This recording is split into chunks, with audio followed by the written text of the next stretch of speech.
If you were his life coach or his therapist, and he asked, what do I do? I've ruined my life. What would you recommend? What would you say? Well, if I was his therapist, first of all, I would ask him, what do you think you have ruined? Mhm. And what Well, I can't. I was going to have a media career. I was going to be on Fox. I was going to be in the booth. And now they look at me. They think I'm just another angry kid from Compton. Exactly. Another Yep. Black man, right? Yep. Yep. I would say to him, I said, well, how can we turn this into something positive? Mm-hmm. You have the opportunity, you stand on the shoulders of other people in your field that has come out in support of athletes, supporting other athletes in their mental well-being. How can you utilize your platform to help other athletes and stay connected within the system so that you can still be able to give back? How can I help him develop his purpose? He needs to understand what his purpose is. That was something that did happen to you, and we will work through that traumatic event because it's going to be hard for him. He's going to think that he's a failure. Right. He's really not. Like he's ruined everything he's worked for.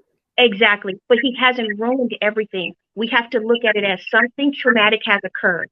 How can we heal through that and see a new purpose? Use this to identify your purpose in your next life because Right. you're not going to go anywhere, but you may have to just pivot your career and look at something different. That's what I would do in working with him because I don't want him to feel defeated. I wouldn't want him to feel like his life is over because I have to be mindful of his mental state, Right. depression, and being suicidal. Exactly. So definitely work with him and ask him to work. Let me allow me to work with you and your family so that he can be able to do that. But let's not forget something, Grant. He has children. Yes. And those children somehow witnessed all that occurred.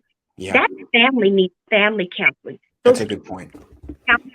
They also, it was assumed that there may have been some domestic violence issues in that relationship prior to this big blow up. So I would need to address to see what is the safety issues that have been there. And I would want to treat not only him, but I want to treat the entire family. Keneal Mason says, thank you, Grant and Dr. Talley. I'm finishing up my master's to be an MFT, and it's so great seeing someone that shares my color representing mental health in such an incredible way. I'd love to speak with you, doctor, if possible. I can connect you to. Keneal's a good guy. I vouch for Keneal. Awesome. Oh, yes, definitely. You can, I have my website. It's www.wendytalley.com. You can go there if you ever want to talk to me or get mentorship. I'm definitely available. And yes, we need more people of color in the field of mental illness. We do. We need more men.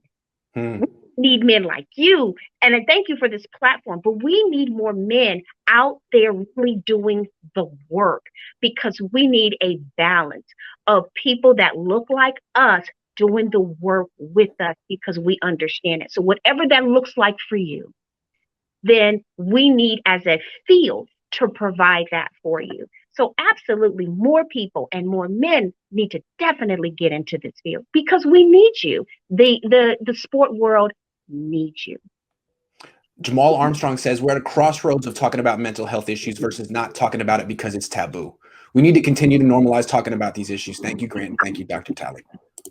Absolutely, we do, because a lot of times, especially in the communities of color, mental illness, mental health is not talked about. It's still stigmatized. We have a few really great people in that are possibly celebrity pastors and bishops that are really bringing it up. But we need people at the ground roots in the community talking about it. We need folks to support that because, yes, going to church, reading the Bible, praying, it's all good and dandy. I am a Christian. I believe in the Holy Trinity. I'm a Bible reader, all of that. But at the same time, I use my purpose and my gift that was given to me to help my community.